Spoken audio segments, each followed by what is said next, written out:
안녕하세요. 오늘은 화학 반응이 얼마나 빨리 일어나는지 그 속도를 지배하는 숨겨진 코드를 한번 풀어보려고 합니다. 바로 화학 반응 속도론의 세계로 들어가 보시죠. 어떤 반응은 정말 눈 깜짝할 사이에 끝나버리고 또 어떤 건 아주 천천히 서서히 진행되잖아요. 신기하지 않나요? 화학자들은 대체 어떻게 그 시작점만 보고도 반응의 미래를 예측할 수 있는 걸까요? 오늘 바로 그 비밀을 한번 파헤쳐 보겠습니다. 모든 조사는 단서에서부터 시작되죠. 자, 우리의 단서는 바로 이 실험 데이터입니다. 언뜻 보면 그냥 숫자들의 나열 같지만 이게 바로 시간이 지남에 따라 어떤 물질이 어떻게 사라져가는지를 보여주는 아주 중요한 기록이에요. 자, 그럼 본격적으로 한번 들여다볼까요? 우리의 임무는 이 데이터가 도대체 어떤 성격을 가졌는지 밝혀내는 겁니다. 용의선상에는 3명의 주요 용의자가 올라와 있습니다. 바로 반응 차수들이죠. 자, 용의자는 총 셋입니다.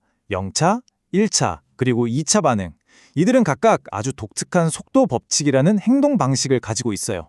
0차는 뭐랄까 주변 상황에 전혀 신경 안 쓰고 자기 갈 길만 가는 스타일이에요. 속도가 항상 일정하죠. 1차는 농도가 2배가 되면 속도도 딱 2배가 되는 아주 정직한 녀석이고요. 마지막으로 2차는 농도를 2배로 했더니 속도가 무려 4배로 뛰는 아주 폭발적인 성격을 가졌습니다. 근데 이 속도 법칙들을 그대로 쓰기에는 좀 까다로워요. 그래서 화학자들이 적분이라는 아주 강력한 수학 도구를 사용합니다. 적분이라는 말에 너무 겁먹지 마세요.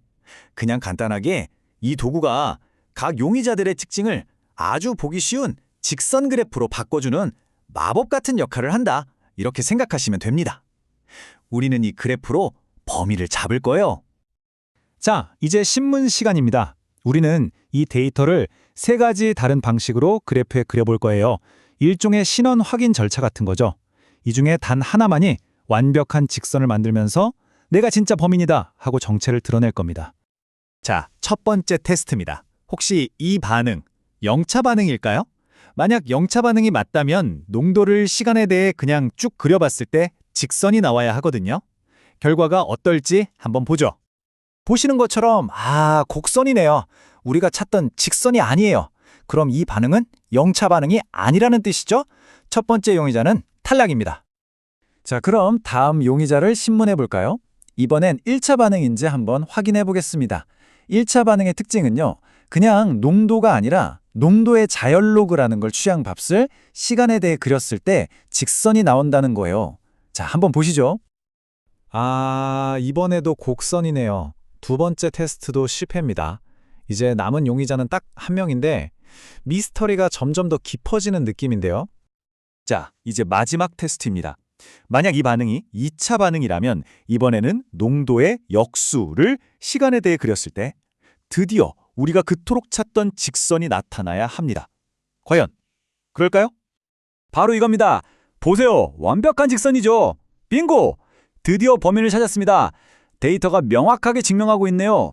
이 반응은 바로 2차 반응이었습니다. 그러니까 핵심은 바로 이거예요. 0차 반응의 정체를 밝히려면 그냥 농도를, 1차는 농도의 자연로그를, 2차는 농도의 역수를 그래프로 그려보면 된다는 거죠. 말하자면 각 반응 차수마다 자신을 식별할 수 있는 고유한 그래픽 열쇠를 하나씩 가지고 있는 셈입니다. 자, 그럼 이 반응이 2차 반응이라는 걸 알아냈는데 그래서 어쩌라는 걸까요?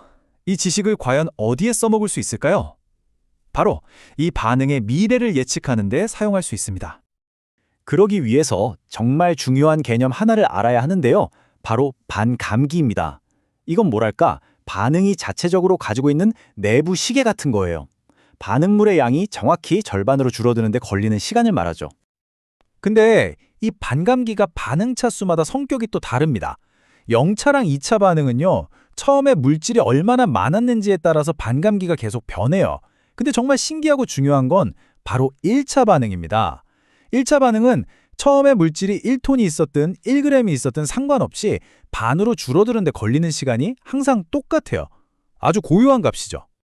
자, 그럼 이 반감기라는 개념이 얼마나 강력한 예측 도구인지 한번 간단한 문제로 확인해 볼까요? 여기 반감기가 30분인 1차 반응이 있습니다. 이 반응이 75% 완료되려면, 그러니까 4분의 3이 사라지려면 시간이 얼마나 걸릴까요? 이거 생각보다 아주 간단해요. 자, 보세요. 처음엔 100%가 있었죠. 30분이 지나서 첫 번째 반감기가 지나면 딱 절반인 50%가 남습니다. 그쵸? 거기서 또 30분이 지나면 두 번째 반감기니까 남아있던 50%의 또 절반, 즉 25%만 남게 되는 거예요. 그럼 75%가 사라진 거죠? 그러니까 총 30분 더하기 30분, 60분이 걸리는 겁니다. 자, 지금까지 반응의 미래를 예측하는 법을 알아봤는데 그래서 이게 우리 실생활에서 도대체 왜 중요한 걸까요? 이제 마무리를 하면서 그 의미를 한번 짚어보겠습니다. 이게 바로 화학 반응 속도론이 가진 진짜 힘입니다. 과학자들은 반응의 차수, 즉 그 성격만 파악하면 굳이 매번 지루하게 실험을 반복하지 않고도 특정 시간에 물질이 얼마나 남아있을지 그냥 계산만으로 정확하게 예측할 수 있어요. 이건 정말 엄청난 시간과 자원을 아껴주는 거죠. 그럼 이 모든 게 우리 삶과 대체 무슨 상관이냐고요? 아주 깊은 관련이 있습니다. 우리가 먹는 약이 몸속에서 얼마나 오랫동안 효과를 유지할지 계산하는 것, 이게 바로 1차 반응 속도론이에요.